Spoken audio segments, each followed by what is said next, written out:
Bon, la question qui se pose maintenant, c'est qu'est-ce que je fais là? Parce que j'ai pas grand-chose à dire de plus que ce que j'ai entendu. Et si je veux justifier ma présence, le jeune garçon qui nous a présenté tout à l'heure a dit que j'étais venu de la gauche à la droite. Non. C'est pas parce que j'ai cessé de gauche que je suis devenu de droite. Je veux sortir de ce piège gauche-droite et vous inviter à en sortir, parce que c'est ce qui nous enferme tous aujourd'hui. Et je dis aujourd'hui, je ne suis plus de gauche ni de droite. Je pense que quand aujourd'hui on se détermine comme de gauche ou de droite, c'est qu'on est politiquement un dominé ou un imbécile. Voilà. Alors, il y en a qui y tiennent beaucoup.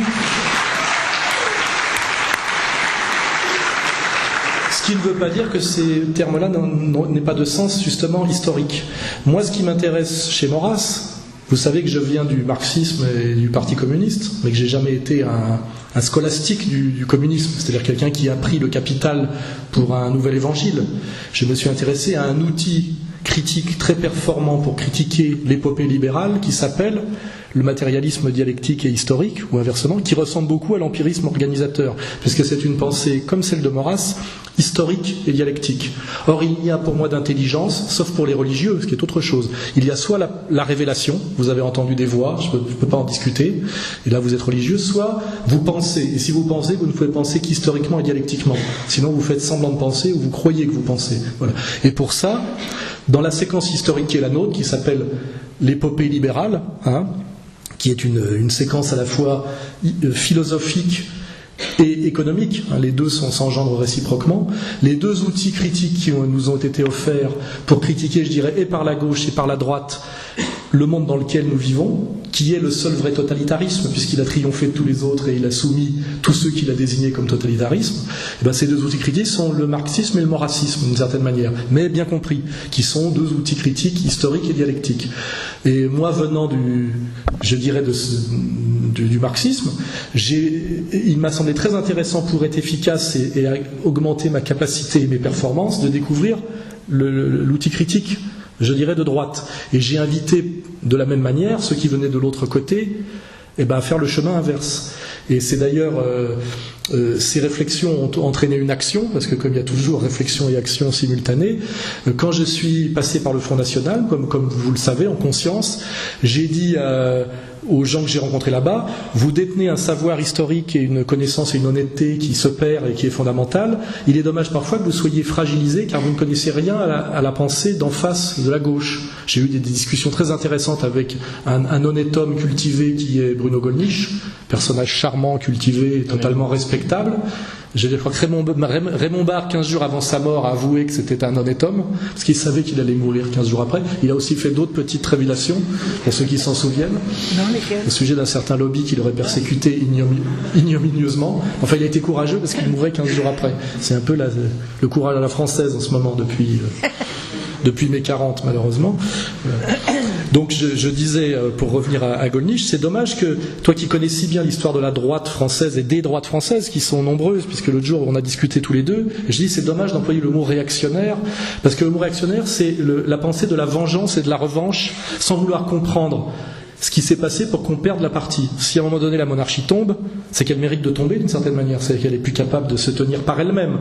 Et si on veut gagner la revanche, la meilleure chose à faire, c'est ne pas pleurnicher, ou se plaindre, c'est de réfléchir à ce qui s'est passé pour pouvoir, à la limite, gagner la revanche. Et ça, ce n'est pas une pensée réactionnaire, c'est une pensée, justement, je dirais même, une pensée d'avenir, une pensée dialectique, une pensée historique, et qu'on peut qualifier soit de conservatrice, soit même il y a un autre mot, de traditionnel, mais le mot réactionnaire est pour moi le mot le plus fragile, justement, quand on vient de la gauche. On dit, vous êtes un réactionnaire, c'est-à-dire vous refusez le résultat du match que vous avez perdu, vous ne voulez pas comprendre pourquoi vous avez perdu, et vous perdrez éternellement puisque vous ne voulez rien comprendre. Et c'est pour ça que c'est un mot, moi, que je bannis de mon vocabulaire. Je dis, moi, ce qui m'intéresse, c'est la pensée traditionnelle et la pensée conservatrice. D'ailleurs, la pensée d'abord conservatrice, puis traditionnelle. La pensée conservatrice en ramenant à la pensée traditionnelle, qui est plus de l'ordre de la métaphysique. Bon, voilà, c'est un autre sujet. Et quand je parlais avec Gollnisch, je lui disais, c'est dommage, toi qui connais si bien la droite et les droites, que tu connais si mal la gauche, et que quand tu me parles, tu me confonds avec Cohn-Bendit, alors que je viens du Parti communiste français. Donc par exemple, je le dis pour les gens qui n'ont pas de culture de gauche, nos pires ennemis à nous, qui étions communistes français, c'est-à-dire patriotes, il suffit d'aller à la fête de l'UMA pour s'en rendre compte, c'était les trotskistes, nos pires ennemis, ce qu'on appelle les sociaux-traîtres, qui aujourd'hui sont incarnés par Mélenchon. C'est eux qui nous ont fait la peau, pas vous. Parce que pour faire peur, pour détourner un ouvrier, je dirais, du communisme, c'est pas un patron de droite qui va le faire, c'est un manipulateur trotskiste, évidemment, qui lui sera le séducteur, celui qui passe par la porte où on peut passer. Et c'est très important pour un homme de gauche de comprendre la diversité des droites, et notamment qu'il y a des conservateurs, des penseurs de troisième voie, des traditionalistes, et pas que des réactionnaires, donc ne pas mépriser l'ennemi et le comprendre, ce qui est fondamental, et de l'autre côté, de comprendre que dans l'histoire de la... comment dirais-je, de l'épopée progressiste française, puisqu'elle existait, il y a des progressistes honnêtes et passionnants et profonds comme Rousseau, il y a des progressistes qui sont de purs salopards comme Voltaire, il y a des progressistes floués comme Robespierre, il y a des progressistes déjà sur une lecture de classe comme Marat, il y a toutes sortes de progressistes et il y en a de très respectables. Voilà, c'est ça. Et quand on commence à penser comme ça, eh bien effectivement, on se rend compte que non seulement il y a des convergences profondes entre la gauche du travail et la droite des valeurs, c'est pour ça que c'est le sous-titre d'égalité et réconciliation, c'est à ce niveau-là qu'on parle d'égalité et de réconciliation. Ce ne sont pas des a priori, je dirais, transcendantaux et des concepts vides dont je me méfie autant que les gens de l'Action française, mais c'est égalité et réconciliation entre la gauche du travail et la droite des valeurs. Dans quel but? Toujours union topique pour un objectif dans une séquence historique donnée, avec une analyse profondément dialectique, jamais au nom d'essence éternelle. C'est parce que si on veut vaincre demain le totalitarisme libéral, on ne sera pas trop de la gauche du travail et de la droite des valeurs pour y arriver. Et c'est d'ailleurs, je crois, ce qui à un moment donné a fait que je me suis approché du Front National et que j'ai dit notamment à Le Pen, si vous n'évoluez pas sur la question sociale et si vous restez des libéraux et des réganiens, vous êtes morts. Car aujourd'hui, vous devez être des antilibéraux, si vous voulez avoir encore une raison d'exister historique, c'est-à-dire une fonction objective, morale et positive, je dirais. Et ça a été compris, et heureusement, parce que si le Front National était resté sur son anti-étatisme, son anti-fonctionnaire et son riganisme, aujourd'hui, il n'aurait plus aucun espace politique. Donc l'intérêt justement de cette, je dirais, vision stéréophonique du monde, c'est-à-dire d'avoir son œil gauche et son œil droit, c'est que ça donne une compréhension de ce qu'est la réalité historique et politique, ce qu'on appelle une totalité en cours, une totalité en mouvement permanent. Et tout ça, ce qui m'a plu quand je me suis intéressé à Maurras, c'est que j'ai vu effectivement que c'était un dialecticien, que c'était un penseur de l'histoire, qu'il évitait l'essentialisme, ce qui d'ailleurs fait aussi que c'est un penseur difficile à comprendre, même dans son propre camp. Il n'y a rien de plus difficile que de comprendre, à mon avis, le maurassisme, parce que ça demande une grande plasticité d'esprit, de même qu'il n'y a rien de plus difficile que d'être un marxiste qui ne trahit pas Marx et qui ne sombre pas dans la scolastique.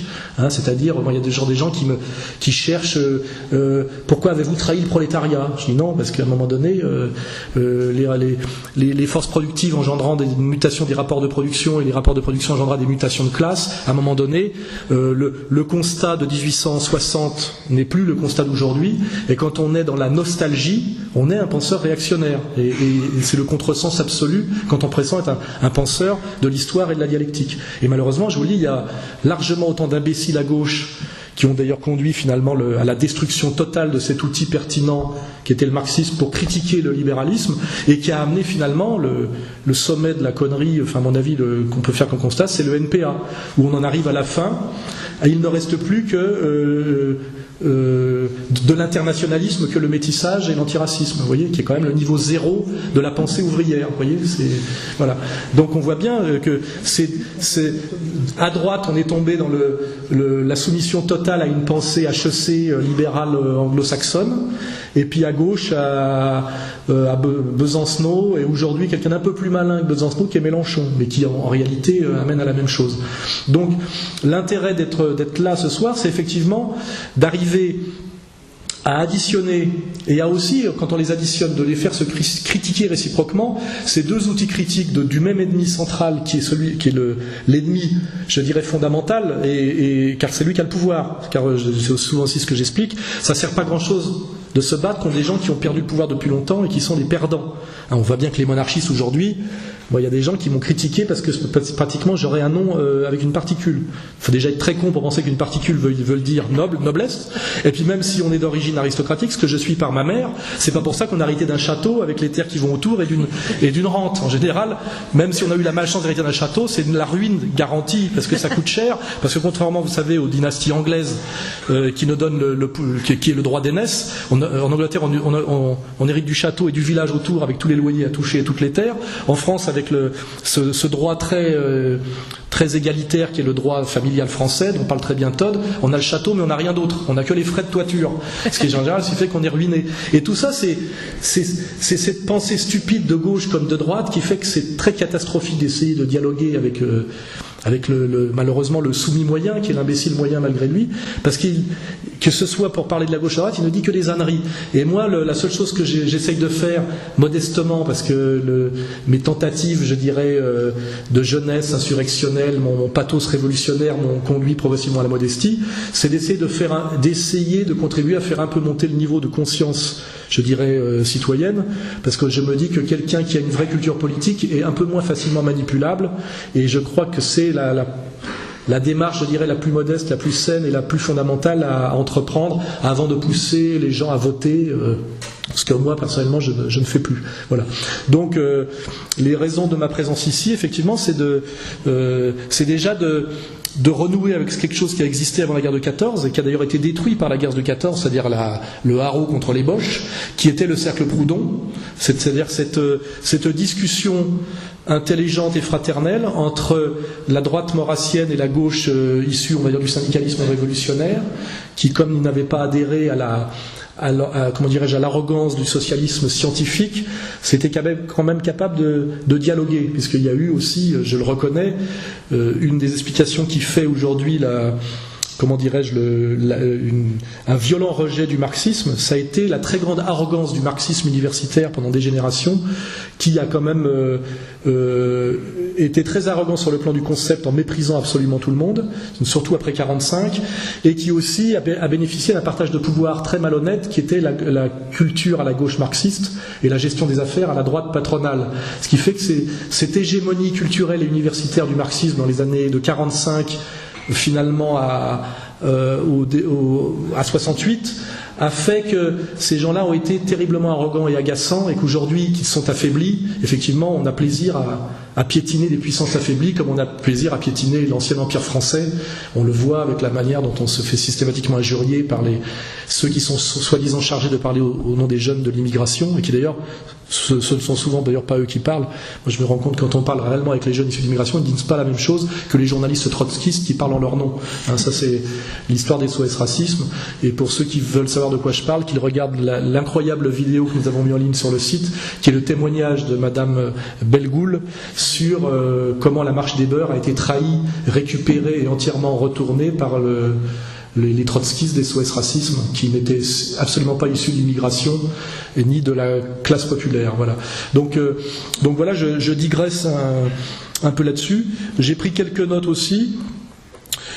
Pour bien rappeler effectivement que nous sommes dans une séquence historique de la domination totale de quelque chose qui s'appelle le libéralisme, et qui est une religion en réalité, et que, comme le dit très bien Michéa, il y a un libéralisme de gauche et de droite qui se complètent parfaitement, c'est le masque de Janus du libéralisme.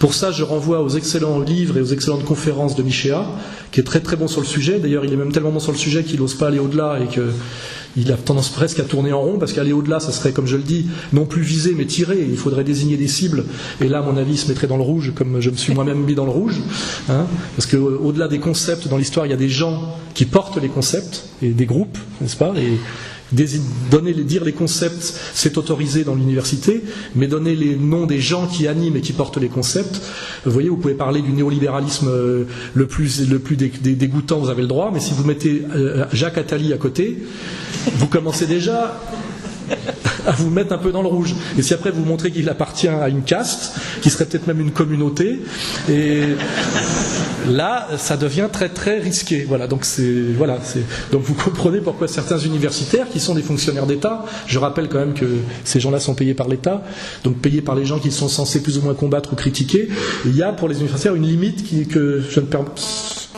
dont je peux quelque part m'abstraire, exactement comme le roi de France pouvait se tenir à distance des puissances d'argent. Vous voyez, nous, les penseurs libres comme Marion, moi et toi, je ne sais pas si tu es enseignant, vous voyez, tu as un petit devoir de réserve. Voilà. On n'est pas propriétaire de notre charge, mais on a quand même une certaine autonomie. Oui, enfin, quand on est payé par l'État, on a certaines règles à respecter et on est quand même obligé de travailler un peu et d'obéir à celui qui vous paie. C'est tout le mensonge, excusez-moi, de la gauche universitaire marxiste des années 45-70, c'est que tous ces grands penseurs qui voulaient mettre à bas l'État bourgeois étaient payés par l'État bourgeois. Et donc finalement, est-ce qu'ils avaient vraiment intérêt à le mettre en l'air ? C'est pas évident quand on regarde. Moi, j'ai bien connu ce monde-là de l'intérieur, la vie très agréable qui était finalement celle de mandarins entre 1945 et 68. Et le meilleur exemple qui illustre cette tartufferie intégrale, cette duplicité totale, est la figure de Jean-Paul Sartre, qui est pour moi le Voltaire de l'époque contemporaine, et c'est pas pour rien d'ailleurs que De Gaulle, soit par ironie, soit par naïveté ou par, je dirais, intelligence non objectivée, disait en mai 68 à propos de Sartre: on ne met pas Voltaire en prison. Effectivement, on n'a pas à mettre Voltaire en prison, il travaille pour vous. C'est ce que peut-être De Gaulle n'avait pas totalement identifié sur le moment, qu'il aurait peut-être compris quelques années plus tard. Voilà.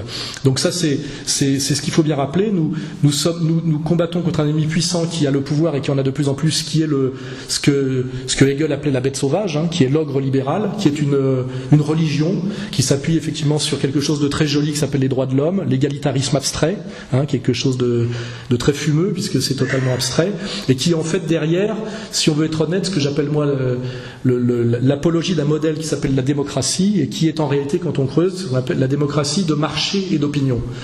Voilà, c'est-à-dire l'opinion contre la vérité, la doxa, et l'opinion payée, achetée par l'argent. C'est-à-dire qu'en réalité, après des années de réflexion et de pratique, la démocratie, c'est le pouvoir de l'argent. C'est le résumé le plus radical que je peux faire.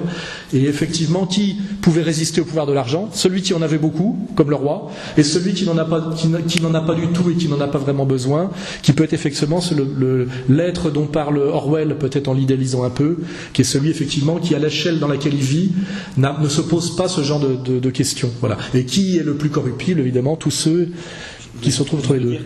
Moraz dit bien il y a deux forces. Il n'y en a que deux. Il y a l'argent et le sang. Oui. Et seul le sang, qui pense à l'égalité, bien sûr, est une autre force qui peut s'opposer à l'argent. Oui, enfin, on arrive à cette même conclusion, c'est que le monde est en fait le monde de la domination de l'argent, et pour comprendre qui a le pouvoir, il faut voir qui a l'argent et qui est derrière l'idéologie de l'argent. Et après, on voit que c'est complexe et composite. Il n'est pas question non plus de l'essentialiser ou de simplifier. Il y a des déterminations qui se croisent et qui se cumulent. Mais je pense que c'est ça la bonne grille de lecture. Et n'oubliez pas que c'est ça qu'on veut, que l'idéologie dominante, par tous les moyens, essaie de vous empêcher de comprendre. Voilà. Je me suis rendu compte pendant des années que le seul sujet que je ne connaissais pas bien finalement après toutes mes lectures et mon travail, c'était la monnaie. Et j'ai compris pourquoi c'est le sujet que j'avais compris en dernier, parce que c'est le sujet le plus fondamental pour comprendre ce que c'est que la domination contemporaine. Voilà. Le maître de la monnaie et le maître du monde. C'est pour ça que c'est la discipline sans doute la plus mal enseignée et même la moins bien su par les historiens, même d'ailleurs par certains marxistes. Comme je le dis souvent, Arlette Laguillet parlait toujours des patrons et des travailleurs, jamais des banquiers qui sont au-dessus des deux. Et qu'a été le métier toute sa vie d'Arlette Laguillet? Banquier. Employé de banque. Les choses sont assez magiquement cohérentes et transparentes quand on apprend à penser jusqu'au bout. Alors évidemment, elle ne le savait pas qu'elle avait fait le sale boulot toute sa vie. Mais l'air de rien, c'est assez parfait qu'elle était toute sa vie, en fait, à son insu, au sens professionnel et, je dirais, radical et essentiel et conceptuel du terme. Elle a été toute sa vie une employée de banque qui ne le savait pas, en répétant inlassablement « patron, travailleur, patron, travailleur ». Le but de cette dualité stricte et exclusive était là pour cacher le tiers exclu, le maître de tous, qui était le banquier. Voilà. Et c'est assez intéressant de voir que souvent tout fonctionne comme ça. Il y a toujours souvent quelque chose de très pratique au bout des choses qui paraissent très, très contingentes ou très, très conceptuelles. Voilà. Sinon, j'avais encore une petite remarque, c'était sur l'ambiguïté du centralisme. c'est que souvent, quand j'ai fréquenté les réactionnaires, ils m'emmerdaient parce que j'ai écrit le discours de Valmy, comme vous le savez, qui est un discours d'ailleurs assez subtil, puisque c'est la jonction de la France de Mélenchon et de celle de Maurras pour dire nous prenons toute l'histoire de France, il serait catastrophique de faire une rupture et d'opposer l'une à l'autre. C'est ce qui est fait, il faut tout prendre. C'était la phrase que j'avais mis dans la bouche de Le Pen, que Marine a repris d'ailleurs, c'est « je prends tout ». On prend tout. Et après, qu'est-ce qu'on fait avec? C'est autre chose, mais on doit tout prendre. Parce que, comme pour une famille, voilà, on renie aucun des enfants. C'était ça. Hein. Mais cette question m'amène à ce petit point. C'était l'idée du centralisme jacobin. On m'emmerdait à chaque fois avec ça. Et moi, je crois que ça, c'est un pseudo-concept. Celui qui a créé le centralisme jacobin, c'est Philippe le Bel. En fait, c'est la monarchie qui a pu faire la France parce qu'elle a centralisé. C'est-à-dire au sens où elle a fait un pouvoir au-dessus des autres, qu'a démontré Marion pour éviter la violence et le danger très inégalitaire des baronnies, et qu'on constate quand on étudie les monarchies faibles, notamment la Pologne du XVIIIe, XVIIe siècle, ou même une certaine Russie en voie d'effondrement. La monarchie française a été la grande nation parce que justement les rois de France ont arrivé à créer un pouvoir centralisé, observateur et moralisateur et d'équilibre, justement pour maintenir cet équilibre subtil qui est le triangle monarchique, qui est souvent mal compris par les opposants à la monarchie, qui est effectivement le roi, le peuple et les féodaux, et que le roi est là pour éviter les abus féodaux contre le peuple, hein, voilà. Et que pour ça il faut un pouvoir centralisé, hein, parce que sinon. Alors après, le concept dont on parlait tout à l'heure est plutôt de l'ordre de la subsidiarité, qui effectivement, pour contrebalancer le danger d'un pouvoir centralisé, c'est la subsidiarité. Je pense que certains savent ce que c'est en économie politique, la subsidiarité, c'est que le pouvoir s'effectue au plus près du sujet traité, hein, voilà. Mais on peut imaginer un pouvoir relativement centralisé pour éviter le danger des baronnies, et ça a beaucoup à voir avec l'histoire récente de la France, avec la décentralisation qui a fait exploser les impôts locaux et qui a fait renaître les baronnies et les abus locaux, etc. Alors qu'avant, il y avait à la tête de l'État français des gens qui vérifiaient qu'il n'y ait pas trop d'abus, qui étaient des grands commis de l'État, très moraux, un peu comme il y a eu les hussards de la République qu'on peut respecter et admirer même si on n'est pas de ce camp-là, et c'est ça qui a été détruit avec la décentralisation, et ça n'a pas amené la subsidiarité, ça a amené l'explosion des impôts locaux, les baronnies, les tricheries locales, etc. Et c'est pour ça que quand on me parle de centralisme jacobin, je dis que c'est souvent une mauvaise critique qui est faite, qu'en fait c'est quand même il n'y a pas de grande nation sans État centralisé et sans corps de fonctionnaires, ce que j'essaie de faire comprendre à Le Pen. Si vous êtes nationaliste, vous ne pouvez pas être contre les fonctionnaires. S'il n'y a plus de fonctionnaires, il n'y a plus d'État, il n'y a plus de nation. Voilà. Donc il faut critiquer les abus des fonctionnaires. D'ailleurs aujourd'hui c'est un peu un combat d'arrière-garde, parce qu'il y a vraiment d'autres abus. Donc c'est ces petits détails-là que je pense qu'à l'Action française pour ouvrir un atelier sur la réflexion sur. Là j'ai une petite réponse que je peux faire. C'est qu'en fait il y a bien deux sujets. Il y a la centralisation administrative qui a été effectivement faite sous l'Ancien Régime et qui avait pour but disons, de contrebalancer le pouvoir des féodaux et d'établir la justice. L'état de droit. L'état de droit. Et puis, il y a la question de la centralisation idéologique et du déracinement, qui est vraiment un autre sujet. Et je pense que Maurras, à travers le mouvement mistralien, comme il était très provençalisant, il a écrit une partie de son œuvre en provençal d'ailleurs, défendait vraiment l'enracinement par opposition à la nationalité. Mais souvent, c'est bien que tu le précises, souvent il y a un glissement qui est fait de l'un à l'autre, chez les mecs de droite un peu bornés, et je me suis souvent heurté à ces gens-là, effectivement. La dictature idéologique qui nie finalement les différences, puisque là on peut s'appuyer sur la gauche pour dire parce que vous aimez les différences, acceptez-les jusqu'au bout. C'est ce centralisme idéologique, c'est un appauvrissement. Mais par contre, toucher à un certain centralisme administratif, c'est aller contre le nationalisme, c'est aller contre l'idée d'une nation forte et puissante, c'est aller contre la justice pour le peuple, etc., etc. Et mettre ça sur le dos des Jacobins, c'est souvent une erreur parce qu'en fait ils n'ont fait qu'hériter sur le plan administratif de quelque chose qui était déjà totalement là. Et justement, quand Mélenchon est tout fier du centralisme jacobin, en fait il usurpe quelque chose qui a été construit par les rois de France depuis surtout Philippe le Bel, je crois. Et en fait finalement il y a chez Mélenchon que le mauvais côté du centralisme centralisme qui est finalement le totalitarisme idéologique des droits de l'homme. Ça serait ça. Donc ça, c'est des... Comme moi j'ai cette double culture, effectivement je ressens parfois le moment où ça achoppe et où ça empêche les réconciliations. Donc c'est des pistes que j'envoie comme et précises sur le mot réactionnaire. Marion, tu veux dire quelque chose ?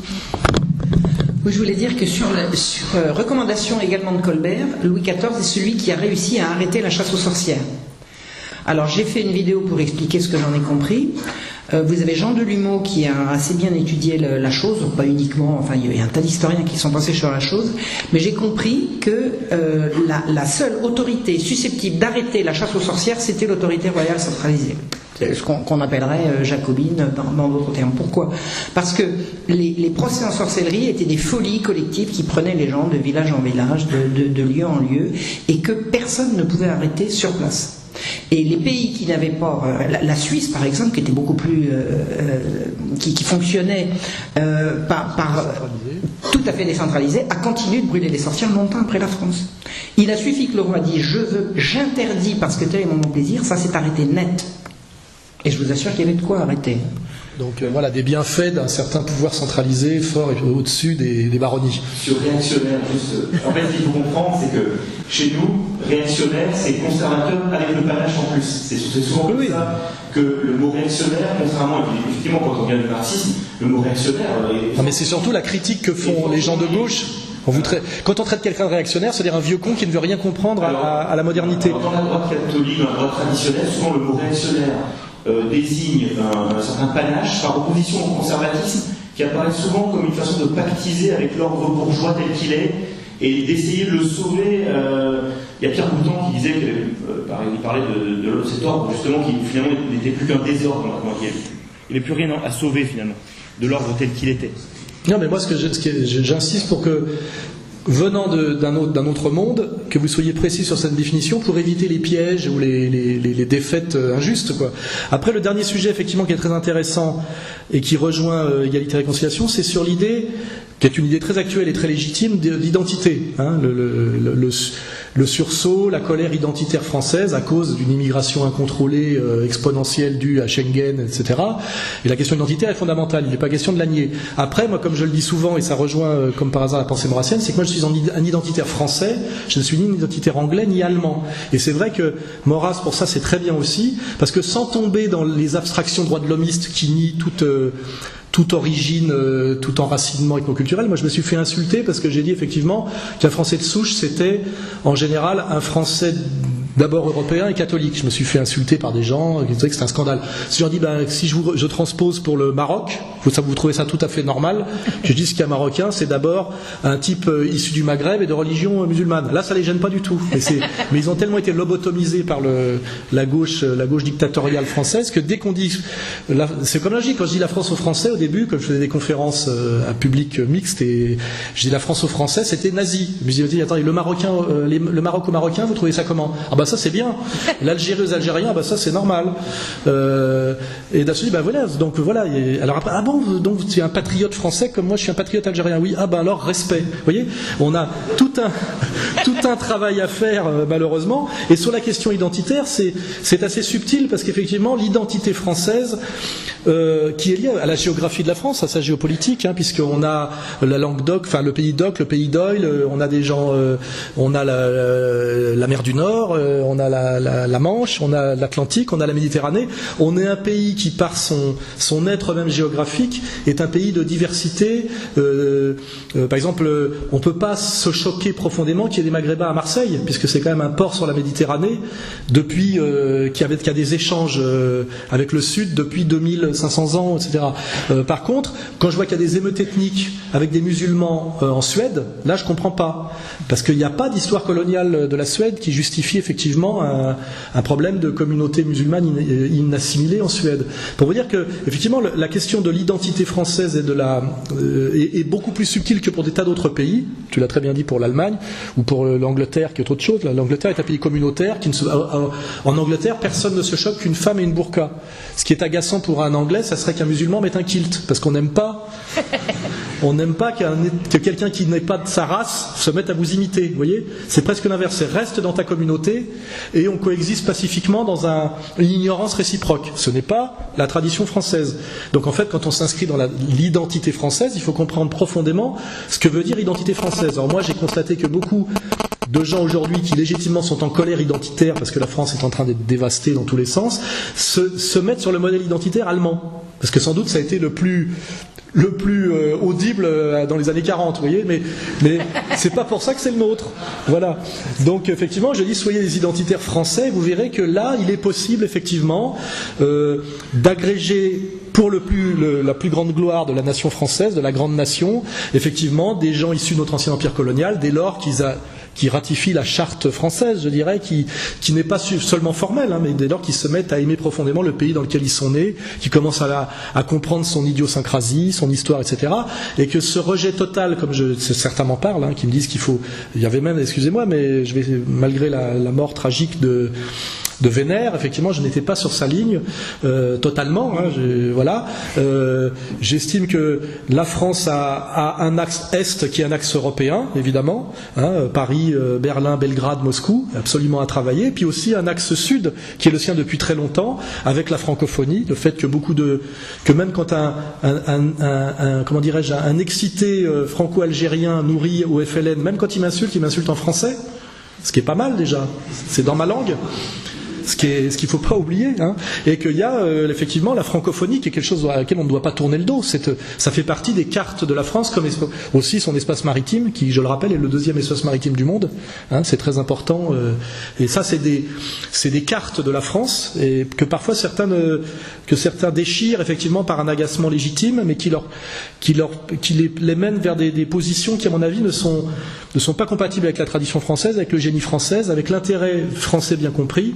Et effectivement de tomber dans parfois un refus de la pensée historique, un refus de la pensée dialectique et un essentialisme qui est même anti-français parfois. Je vous le dis, qui tombe dans l'identitaire à l'anglaise ou l'identitaire à l'allemande. Et ça correspond aussi à un effondrement de l'identité française sur le plan épistémologique et idéologique. Aujourd'hui, on voit bien que l'exception française, le modèle français, était un modèle alternatif à la fois à l'hégémonie anglo-saxonne, mais aussi même à la Oumma islamique. Il y avait l'exemple français que De Gaulle a assez bien compris après 58 et qu'il est d'ailleurs allé promouvoir de façon tellement efficace que les Américains lui ont fait la peau. C'est le discours de Phnom Penh, le discours de Québec, etc. Et je pense que là aussi c'est une manière de réintroduire De Gaulle malgré certains qui ne l'aiment pas. Je pense qu'il est très important de comprendre ce qu'est le génie français, et qui est aussi le fait qu'on peut être là tous les trois, et c'est bien s'entendre, et de ne pas, sous prétexte que la France est en danger, justement lui tourner le dos. Car aujourd'hui, je pense qu'il faut défendre le génie français, qui est effectivement la longue histoire française à comprendre, et aussi ses mutations qui ne sont pas forcément totalement honteuses. Il y a aussi un génie, excusez-moi de le dire, de la Révolution française. Il y en a un. Il y a une épopée napoléonienne qui n'est pas rien, et dont on peut, avec des choses qui ont été créées, je sais pas, la Légion d'honneur, des choses comme ça, des apports. Et je crois qu'il est très très important dans cette période où la France est bousculée de façon discrète et très perverse par l'hégémonie anglo-saxonne, et de façon peut-être plus fictive mais plus visible aussi par un prurite islamique complexe et instrumentalisé. Ça sera un autre sujet de conférence un jour, pour expliquer malheureusement aux gens que l'islam est une question très complexe, et quand les gens disent l'islam comme ça, je dis déjà, si tu dis l'islam, c'est que tu n'as rien compris, il y a des islams. Et je parlais récemment, encore hier, avec quelqu'un de haut placé dans l'administration française, et qui ne connaissait même pas la différence entre chiites et sunnites, et qui ne comprenait rien à la situation libanaise, parce qu'il disait quand même, Aoun a trahi, il s'est rangé du côté des islamistes.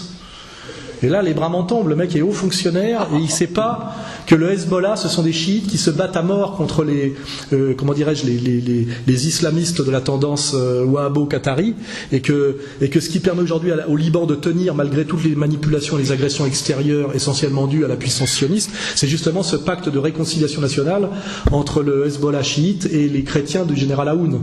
Voilà. Et cette histoire libanaise est très importante à étudier parce que c'est notre avenir. C'est le piège dans lequel nous tomberons ou pas demain, parce que ça sera ma conclusion prophético-catastrophique. La France est traversée aujourd'hui par des telles lignes de fractures sociales, ethnique, religieuse, et il y a à la tête du pays des gens qui sont tellement des ennemis de la France, hein, il n'y a plus un Français au gouvernement français, je ne veux pas aller plus loin, mais oui, c'est vrai, bien sûr.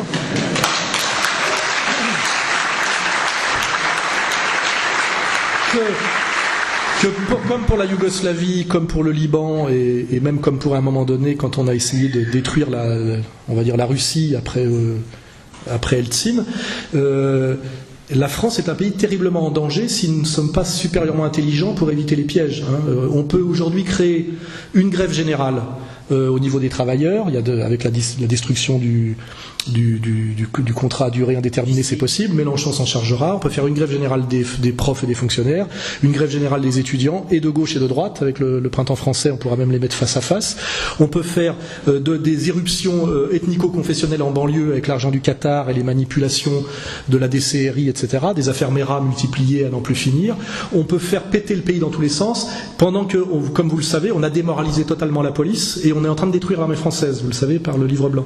C'est-à-dire que la France est un pays qui est peut-être en danger comme jamais il ne l'a été de son histoire, ou peut-être avant qu'émerge une jeune Lorraine comme Jeanne d'Arc, parce qu'il y a des miracles français récurrents. La France est un pays, si nous ne sommes pas supérieurement intelligents dans la manière de désigner nos ennemis primaires et secondaires, pour faire référence à Carl Schmitt, dans notre façon de bien analyser les manipulations, les dangers réels, les dangers fantasmés, et de bien doser sur la manière de réagir à ces dangers souvent réels mais mal analysés, la France est un pays au bord de l'explosion, il faut le savoir, et certains, et qui sont à la tête de l'oligarchie, ont même intérêt à cette explosion, s'ils ne veulent pas demain être désignés comme les responsables de tous nos malheurs. Et c'est pour ça que la France est un pays terriblement en danger aujourd'hui, et que nous avons le devoir d'être très intelligents et très circonspects dans nos manières d'agir, malgré notre souffrance et notre colère, qui effectivement sont légitimes, mais qui ne conduisent pas souvent, la souffrance et la colère, à l'action intelligente immédiate. Voilà. Et je finirai là-dessus. C'est des pistes de réflexion pour l'avenir, et c'est, je dirais, l'objet central de mon combat, si vous pouvez le comprendre. Voilà. Merci à vous.